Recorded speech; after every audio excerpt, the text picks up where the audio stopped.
I love wiffle ball. No other way to explain it. Just something about the game, the feel of the grass,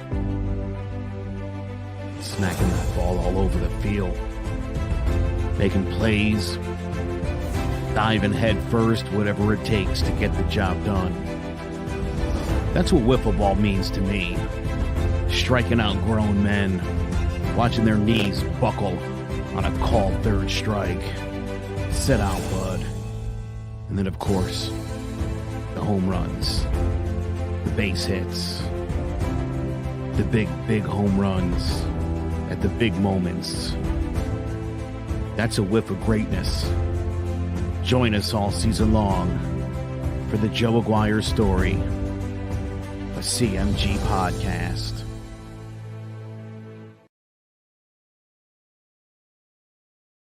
The Cross'em Wrestling Entertainment Podcast, presented by Clovercrest Media, is what you AEW fans have been looking for. Noah Cross and Tyler Bard give their take on every week's episode of Dynamite. If you are a massive AEW fan, then it is time to join us every Sunday at noon Eastern Standard Time. Stay Cross'em.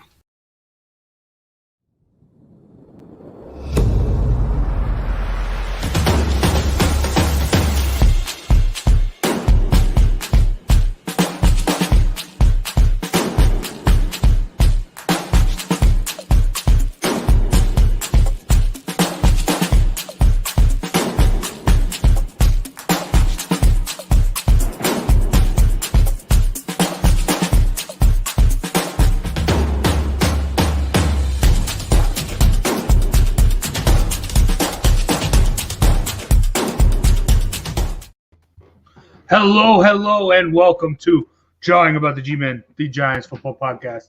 I'm your host, as always, Big Jace, joined by Sean Scanlon and King Zay. And guys, we got some breaking news. Earlier today, the Giants cut Kevin Zeitler to free up about $10 million in cap space. Sean, I know last week you spoke against the cutting of Zeitler. What do you think now? What do you think today? Yeah, I'm still not happy about it. Obviously, I'm happy that, we got some cap space filled up because, obviously we're a little bit over the cap. So we needed to, free up some cap space. But I think this tremendously hurts our O-line right now. We're a super young O-line, and we're still, we were terrible last year. And I think we just lost our best lineman. So it doesn't make it any better.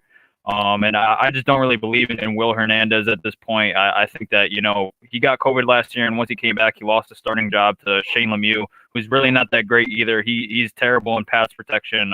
They're both decent run blockers, but we've seen that pass protection is the problem with the O-line over the past couple of years. Obviously with Daniel Jones losing a lot of lost fumbles, and some of that has to do with, him holding on to the ball too long, but a lot of it is, our offensive line getting beat right off the ball, being terrible in pass protection. So I think, Zeitler was a great veteran guard to have. Obviously, his cap hit was a little bit high, but I think we could have at least tried to restructure the contract. So, obviously we get a little bit, we save a little bit in the cap space, but I think that cutting him, overall was just a bad move. I think that the Giants O-line is going to hurt from it. But yeah, what are your thoughts on it, I don't think it's going to hurt at all. Honestly, I think it was a time that we seen it coming. I think Nate Soldier is next to be cut. I think he'll be the next lineman cut by the Giants. And I think it's time for them to get younger on the line. I think another year with this line learning and growing and actually having an offensive line coach this time.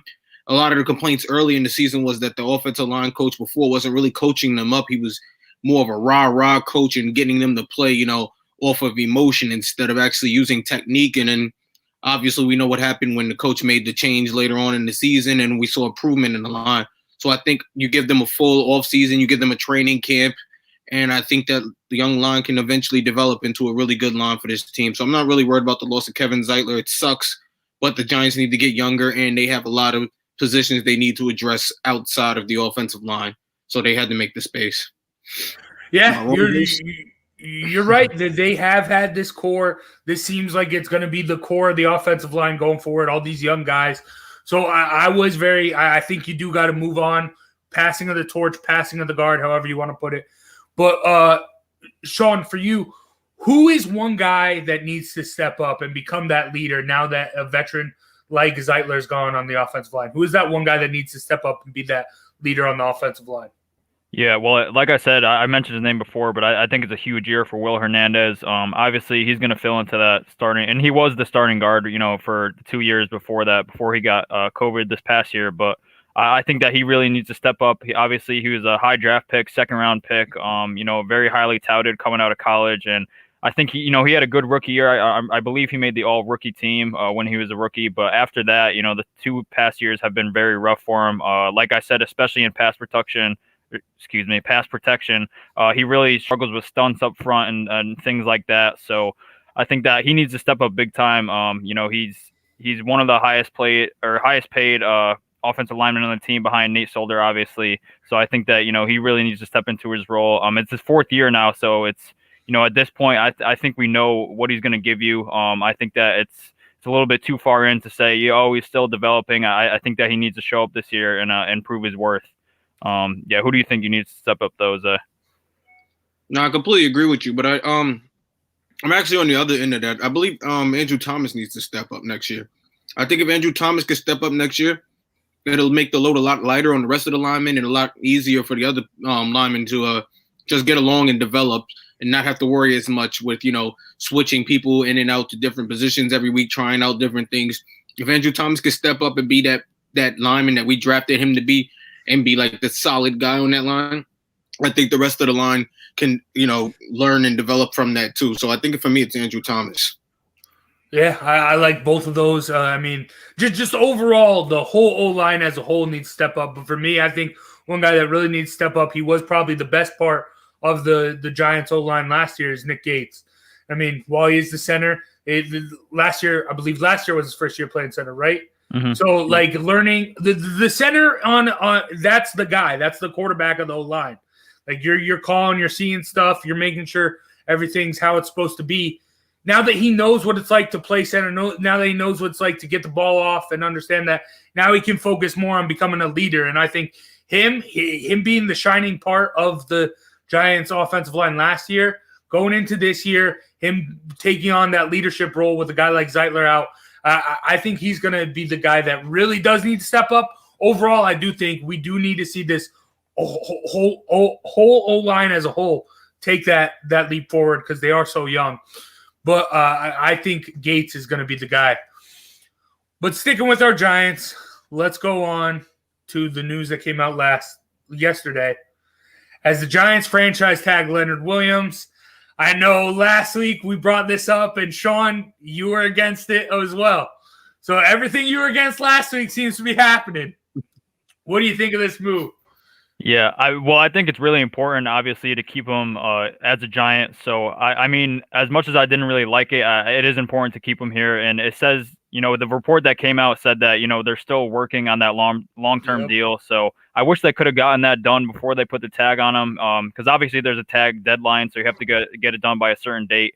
But I think the long-term deal would have helped us because, you could backload the contract. So he makes a lot of money, and later in his contract in those later years. And for this year, I think, you could structure it in a way where he doesn't make a lot in the first year. And I think that would be huge for this year because obviously the cap went down this year by about 20 million, a 6% decrease because of, of COVID and all the revenue that they lost from, people not being at the stadium, not at the game. So I think that this kind of hurts the Giants in the fact that, they don't really have any flexibility to make other big moves in free agency now that, he's got that $19 million cap hit this year. I think if, they got the long-term deal done, like I said, they could have structured it where he made maybe, $10 million this year. And then you have, the options to go out and re-sign a guy like Dalvin Tomlinson or go get a big name free agent. Cause we obviously have still needs at wide receiver and edge rusher. So I think it hurts our cap for this year. And if they don't get the long-term deal done, then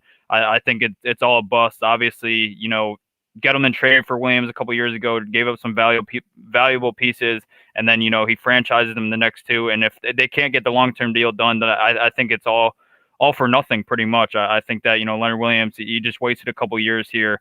So I wasn't too happy when I saw the news. I wish they could have got the long-term deal done, but hopefully sometime this season they do get to that. But, what were your thoughts on it? It's not a surprising move to me. We've seen what Gettleman does. He plays these games. He gave Odell the money, then he traded him away a a year later. So it seems like, maybe he's just trying to keep Leonard Williams as long as he can, get as much out of him. Hopefully we can get some type of pass rusher to help him out, and then maybe the Giants can actually make a playoff push. But I don't see Leonard Williams staying for the long term like people think that it's going to happen. I think when it comes down to it, I think the Giants would probably choose Dalvin Tomlinson over him just because he's a homegrown product, and Leonard Williams is expendable, I guess, at this point because of how good Tomlinson is. So I honestly don't see Leonard Williams getting a long-term deal. He gets the $19 million this year. Again, the Giants continue to make irresponsible money movements, just like when having Eli Manning on the bench 2 years ago, sitting there making $20 million just to be on the bench. They continue to make these foolish money decisions. But this was another one of Gettleman's moves, and we'll see what happens from here. But like I said, I don't see Leonard Williams getting a long-term deal, and then we've already seen that doesn't guarantee you staying anyway. You're right. I mean, we saw, 2 years ago or last year, Yannick Ngakoue got traded twice while on a franchise tag. So, I mean, if a player really wants out, he can make his way out. But I like this. Leonard Williams is solid. I was talking a little bit with Sean before we went live. A guy like Dalvin Tomlinson, I don't necessarily think you do franchise tag, especially with the depth that you have at DT. BJ Hill didn't play that much. I mean, obviously Dexter Lawrence, younger, showed some promise. So I see why you go after Leonard Williams here. I see how you get the deal done. Because it was how you try to get the deal done. Because it was really between Tomlinson and Williams who they were going to franchise tag. But, I mean, last week, Joe said it. The number one priority needs to be Leonard Williams. And that's been taken care of. But now, Sean, where do the Giants go from here? I mean, we spoke a lot about Allen Robinson. He also got franchise tagged. And you mentioned a wide receiver. This guy like Kenny Golladay, maybe a Curtis Samuel. Is there someone in the wide receiver? Or what is the next step for the Giants? Just plain and simple. Yeah, I think the next step is, like Zay said earlier, I think we have to cut Nate Solder. I think that's a huge contract that needs to come off the books. Obviously, the last time we saw him play, he was not playing great, and then he missed all of last year, and he's only getting older at this point. So I really don't know what we're going to get out of Nate Solder at this point. I think and we need to free up some cap money. So I think that's the next priority. But like you said, there's some good receivers out there. So a guy like Kenny Golladay, if it's for the right price, if it's somewhere under $20 million, because I know he's going to be expecting a lot. If he's obviously he thinks he's a receiver one, so I would like a player like that. But I wouldn't like some of the second tier players like Curtis Samuel. I think he would be a solid receiver too, but I think we already have that with Sterling Shepard and Darius Slay, and I think we need that superstar receiver. So I think Kenny Golladay is really the only big name that I would go after. Obviously, Allen Robinson got tagged, so that's out of the question. And then I think an edge rusher, too. There's some good names out there. Bud Dupree you might be able to get for cheap because he just tore his ACL at the end of last year. And then, Shaq Barrett will hit free agency. So there's some big names, but I think those are the two obviously the two big positions that we got to go after. But I think it all starts with cutting Nate Solder to free up some cap space. But what moves do you think they got to make, Zay? They got to trade their tight end. No, I'm kidding. Let me stop. But I do think the Giants do need to make a serious decision at the tight end position, because in this draft, like I said, if you go out and get a Pitts, then what are you doing with an Evan Ingram? Are you moving him out a receiver? Or are you trading him? So I think the Giants have a lot of questions that they need to answer, and I think they need to do it fast. And I think that free agency won't answer most of those questions, and I think that's going to be the issue for the Giants.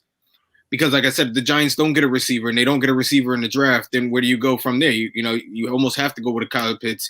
And then, like I said, is Evan Ingram expendable? Do you trade him during the draft? Do you trade him before the draft? What is he even worth at this point? Because, yeah, he's a Pro Bowl tight end, but that's because of whatever type of year we had this year. So we're not really going off of those numbers. But like I said, the Giants have a lot of questions with very little answers, and they need to figure it out fast. But obviously, it's going to be about filling holes. The biggest thing they have to do right now is figure out how they're going to fill all these holes they have. No, you're right, Zay, and I do think we are going to see a guy like Curtis Samuel come in just because he's a Gettleman guy, and we've seen how like Bradbury and stuff like that, how he's been able to get those guys to work. But as far as I don't know, I don't really know where to go. I think you just lay low till the draft. I don't think I like Kenny Golladay, but is he really going to be anything too spectacular that you're not going to get in the draft in the first round? I mean, is he? Even if you miss the big names, there's still names out like Kadarius Toney from Florida. He's another really good receiver. The Giants could go out there and grab. Very sure-handed receiver. I don't think he had a drop all last year, they said. So, that's another person you could go that probably not high on the radar. You could probably grab him in the second round. So I don't think the Giants have to get crazy on getting a receiver. I just think you have to find someone who's going to catch the ball. That's the biggest issue right now. It's finding someone who's going to catch the ball and create space. They don't need a superstar receiver, I don't think. Yeah, yes and no. There are times last year where we saw the need for that one guy, that go-to guy. Well, you had no run game.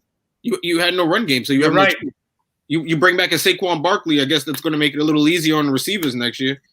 Honestly, I saw your face, Sean.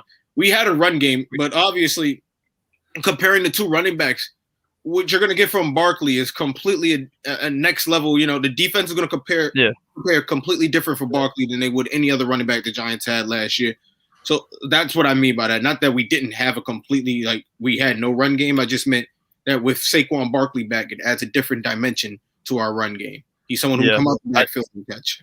Yeah, I think it definitely adds to the passing game too, because Wayne Gallman, he's pretty much just a ground and pound runner. It was pretty much all power run sets with Wayne Gallman in the game. I think it will go to more zone running with Saquon Barkley, and obviously he's a better receiver than Gallman. Gallman didn't have many catches at all last year, so he wasn't really incorporated in the passing game. So I agree, it will definitely help in the passing game, and I don't hate, drafting receiver in the second round, like you said, because it is another really deep draft for wide receivers. I think that, there's some names out there that you could find in the second round, like Kadarius Toney or like a Rashad Bateman maybe, or Rondale Moore, just guys like that. I think that could definitely fit that bill. I think they could, become a number one receiver, because we have seen second round draft picks, turn into number one receivers in the past couple of years, really, with, DK Metcalf and AJ Brown, guys like that. So I think that it would be important to get a receiver in the draft if we don't end up getting one in free agency.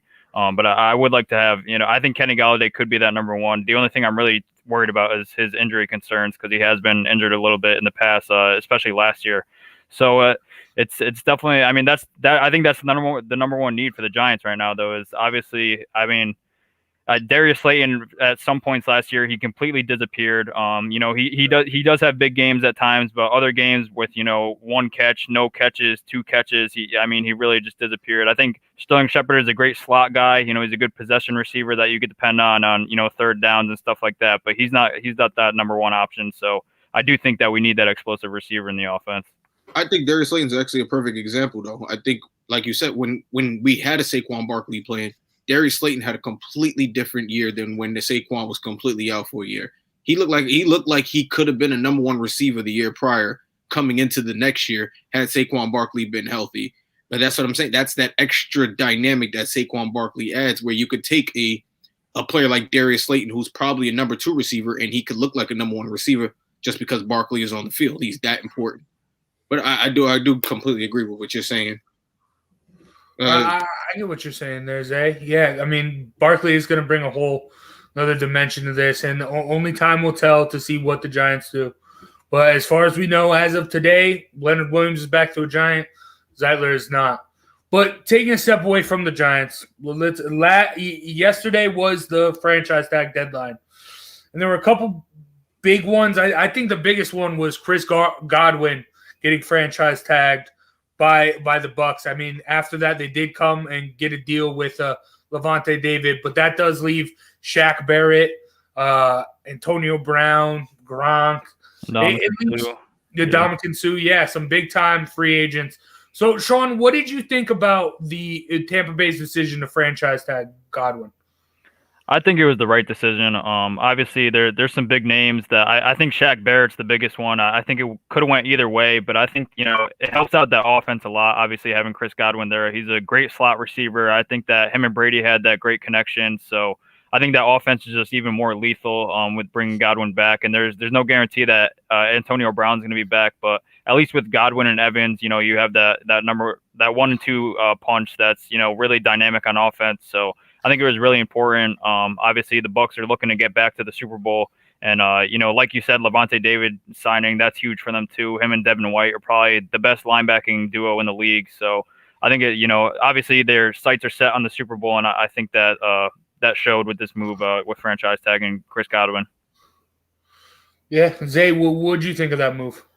Like Sean said, it's the correct move. Obviously, if Godwin will hit the market, everybody's going after him. And then, it's going to be almost impossible probably to re-sign him. So you get him back. You already hear rumors and whispers of Tom Brady wanting to link up with Odell Beckham. So then that makes people like Antonio Brown expendable. And like I said, they don't have a Gronk who didn't do much anyway. So I think they did the right thing. So obviously, Ndamukong Suh is a player who could be replaced. As much as I'd hate to say it, he's been a journeyman. He's been on multiple teams. It hasn't really worked out for him everywhere. Luckily, it worked out for him here. But I think his time is up here, so he'll be moving on, and I think they'll just have to reload on the D-line, and then they'll figure it out. Like I said, if they get Odell Beckham Jr., you're not really worried about anything else. So that would be freaking ridiculous. Odell Beckham Jr., Godwin, OJ Howard. Oh man, it would be. That'd be wild. And I mean, the Ndamukong Suh loss isn't that big because they have Vita Vea, who was injured most of last season. So just having him fill that role. It should be interesting. I'm interested to see what the Bucs are. I mean, obviously the other big franchise tag was AR for the Bears, which we spoke about a little bit. The real thing there is just who's going to be the quarterback. Yeah, that's what I said. Who cares if he stays there? He's got no quarterback. Yeah, you're right. I mean, especially they haven't even done anything to Trubinsky to keep him there, so they actually have no quarterback. You would think they'd be perfect for Watson. Yeah, I mean, they're trying. But speaking of a team that has their quarterback, the Cowboys re-signed Dak Prescott. Guys, I don't want to spend too much time on this because I feel like every sports show for the past 2 weeks has spent 24 hours on this. So, Sean, what do you think of this, and was it the right decision for the Cowboys? I think it was the right move for the Cowboys. Obviously, all he's done there is win while he's been there. They haven't had a lot of playoff success, only one playoff win while he's been there, but they've been in the playoff pretty much every year. They win almost 10 games every year, and we saw last year once he went out, the Cowboys' offense was terrible. So he's the engine that makes that team run. So I think it was the right move. Obviously, Jerry Jones loves throwing out these big contracts to his players, so he has a lot of money tied up into his star players. But I think this is one of the right ones that he did because obviously the quarterback's the most important position, and like I said, Dak's only been a winner since he's been with the Cowboys, so I think it was a smart move. Zay, what do the Cowboys have to do to ensure Prescott's success for the future, for these next 4 years that they have him?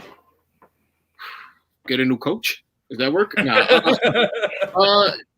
It's very hard to say. For the most part, they've given him a lot. I think, obviously, you want to show up the line, but he has some of the best offensive weapons in the league. He has one of the best running backs in the league. I think, for the most part, they have to find a way to get that team to focus. If that team can find a way to focus and they can show up that defense a little better, I think that team could be a winning team. But, obviously, it goes to ownership playing their part. Allowing the coach to be the coach, allowing the players to be the players, and, staying off the field. And that's going to be part of the issue. So they could find a way to get Jerry Jones to, be in the backfield. I mean, in the backfield, in the back scenes, behind the scenes, it'll work out. But it won't work out if Jerry Jones continues to be the personality of the Dallas Cowboys. So they have to figure that out. It's more so about that than what they can do for Dak, because they've given Dak literally everything you could want as a quarterback. No, yeah. I mean, it's good. Keep going. No, I was just saying, I believe one time they had the best offensive line in the league at one time when Zeke was running. Yeah. Oh, yeah. So, I mean, what more could you ask for, No, yeah. I mean, their offensive line is getting older, getting banged up, some retirements. But, I mean, that's a big question on their offense. But the thing is, with Dak, you're giving him all this money off of an injury, which I'm not too mad at. The one thing, though, is you're giving him all this money in an offensive dominant league, and you've given him all the pieces to succeed offensively, but you still aren't showing that much progress. It shows how much they need a defense. And Dak isn't a Mahomes. He isn't a Wilson. He isn't a Rodgers. He can't keep, even with a bad defense and a solid offense, he can't keep his team in games that much. But so he's won shootouts. It's just that you don't want to consistently be in shootouts. That's what you want to get at. You want to get to a point where your offense is dominating and your defense is dominating. You're not worried about having to score 45 points a game to win, because that's not going to sustain for a season. That team's going to be worn down by week 15. You talk about next year, we're adding a game. So you got to figure things out.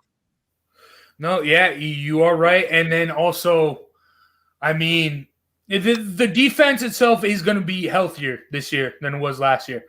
But still, the Dallas defense is not elite. I think they need to shore that up if they want to get to the Super Bowl, but or even win the division. Because I mean, the Washington and Giants have shown that they're chomping at the bit.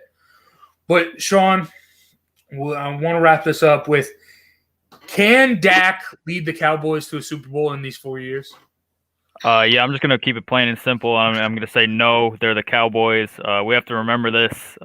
Like Zay was saying before, as long as Jerry Jones is there, they're not doing anything. I mean, he gives out these dumb contracts to all these players. I mean, DeMarcus Lawrence is making $25 million this year. He's probably not even a top 15 pass rusher in the league. Amari Cooper is making $20 million this year. I think he's the highest paid receiver in the league. He's probably not even a top 10 receiver. So all these players that are getting these huge contracts that Jerry, he falls in love with them. And I mean, that's just the detriment to this team right now, is that, he gives all these contracts to these star players. And like we were talking about, the defense is terrible. They have nothing to show for. They were terrible last season. Secondary is probably one of the worst in the league. So as long as Jerry Jones is there, it doesn't matter. Dak could do all he wants. They could put up 35 a game. The defense is still terrible. And they're the Cowboys. So no, they're not going to win a Super Bowl anytime soon. All right, Zay, I'm going to rephrase this question for you. If they don't get to the Super Bowl in these 4 years with Dak Prescott, should they start rethinking things with Jerry Jones? Because obviously his guy is not the guy. And would that be the downfall of the Jones dynasty in Dallas if they can't get to a Super Bowl with Dak Prescott? I don't know. Sports ownership is a very hard thing to turn around. It's not like firing a GM or something like that. We're talking about an owner, right. A beloved owner who put millions and millions of dollars into that stadium. It would be very, very hard to get rid of Jerry Jones. So I think they're just going to have to ride it out until one day,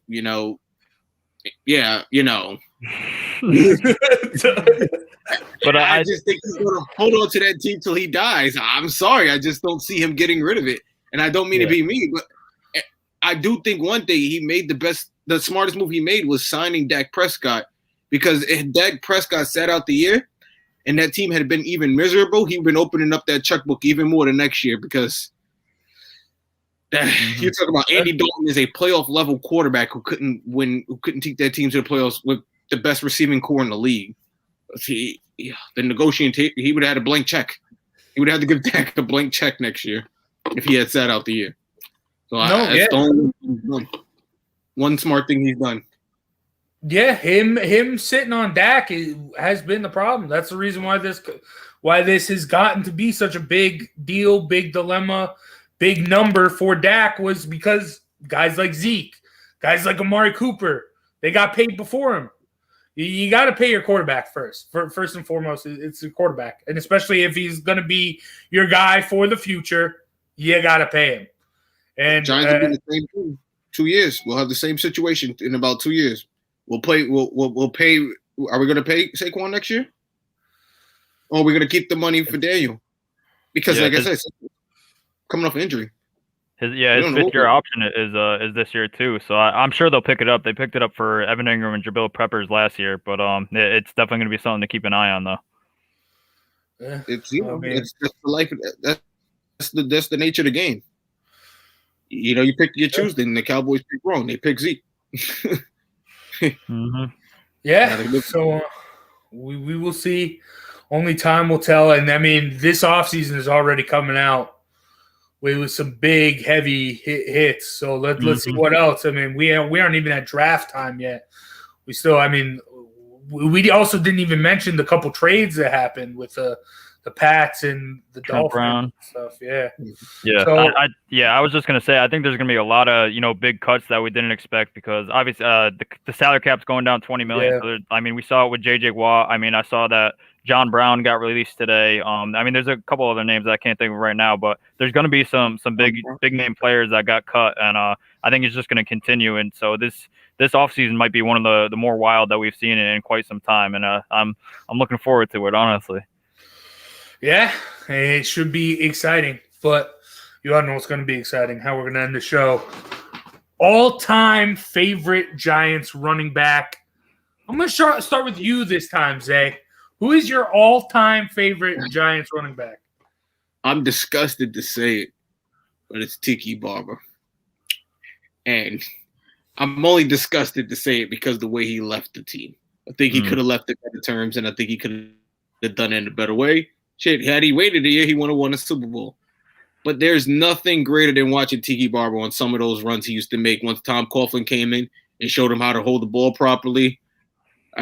Some of the greatest plays, I remember Plexico leading him down on blocks, and he's breaking it through 3 and 4 tackles, and it's just in and out. It looked like Saquon before we had Saquon. So for me, it's Tiki Barber, honestly. That's the best running back I've ever seen. All right. Sean? Well, Giants running back. Let me clear that up. Giants. I think it's a little too early to say Saquon yet, and obviously, I mean, he's only 3 years in, so I won't go with Saquon, and I'm sure you'll say that's a SpongeBob Square pick, Jace. So I'll switch it up, and I'll go with Brandon Jacobs, all-time rushing touchdown leader in Giants history. He was just an absolute bulldozer. Obviously, the Thunder and Lightning backfield with him and Ahmad Bradshaw was, so much fun to watch. But Brandon Jacobs was always my favorite growing up. I had, I think, 2 or 3 Brandon Jacobs jerseys. I was absolutely in love with him, but he was Derrick Henry before Derrick Henry came into the league. Just a huge running back. I mean, he was tough to take down, and obviously he had that high end speed once he broke a couple of tackles and was going downfield. So, I mean, Brandon Jacobs, just some of the guys that he ran over, like Brian Urlacher, LaRon Landry, some of those big dudes. He made look like little boys. I mean, Brandon Jacobs was just so much fun to watch, and obviously, a big part of those 2 Super Bowl runs. So, Brandon Jacobs will always hold a good place in my heart. So, what about you, Jace? See, I mean, those are the 2, the first 2 that come into your head: Tiki Barber, Brandon Jacobs, and obviously Ahmad Bradshaw, and then it goes on. And Saquon came to me, but Sean, you said Thunder and Lightning, Bradshaw and Jacobs. But let's not forget, he's going to say Ward, Wind and Fire, baby. Brandon Jacobs, Ahmad Bradshaw, and Derek Ward. Now, Derek Ward didn't do a lot. I love Derek Ward. One of my favorite Giants running backs of all time. He was great. I loved watching him. I loved watching him play. I loved watching the 3-headed monster because that 3-headed monster was a beast. And Ward was always the most underrated because he did very, very well, but he just didn't get as many carries as Bradshaw and Jacobs.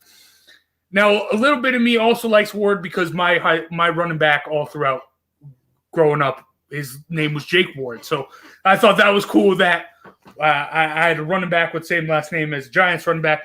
But yeah, Derek Ward, very underrated, one of my favorite Giants of all time. He was a beast. He was the perfect combination of Bradshaw and Jacobs. Like, they each did their own thing very well, but Ward was there, and he was like the middleman. He could do a little bit. He couldn't do as great what Jacobs could do. He couldn't do as great what Bradshaw would do, but he did a little bit of both. And that's why I really liked him, because he was very dynamic. He was that solid third head to that monster, which I think led to their success. Because, I mean, even with Thunder and Lightning, they didn't win a Super Bowl till they had Earth, Wind, and Fire. So I did not expect that one, but I like that pick. yeah. Yeah, no, I mean, another Giant running back that I wish never got hurt was obviously David Wilson. I mean, his rookie year was absolutely electric. Especially with his kick returns too. I remember that Saints game where he had 3 or 4 touchdowns. So if he never had that career-ending neck injury, he would probably be high up on this list. Didn't he have a fumble issue also? He did, but I mean, he was a young running back. So little running back, you can't hold on to the ball. The little running backs. Some of them can. Ahmad Bradshaw couldn't hold on to the ball. Always fumble. I mean, I see your point, but there's definitely some small running backs out there that could tote the rock. Well, yeah, but all right, that's gonna do it for John about the G-Men this week. Thanks, Sean and Zay, for joining me, and that was a great. I like ending the show like that. Just go down memory lane. Mm-hmm. But make sure you guys check out in an hour. OV right here. Tiki Barber, one of the best. Yeah, then Frank Gifford, Joe Morris. Make sure you check out OV, myself, and Sean on All 4 Downs coming up in, what is this? Yeah, like an hour. So make sure you check that out. Thank you guys for watching. Thank you guys for listening. John About the G-Men is brought to you by Clovercrest Media. Make sure you go to clovercrestmedia.com to check out one of the multiple 30 different podcasts from sports, true crime, political, comedy, everything you got. If there's a podcast, if you have an itch for a podcast, go to Clovercrest Media. And if your itch is not satisfied, create your own. Thank you guys for watching. Thank you guys for listening. And we'll see you next time. Take care.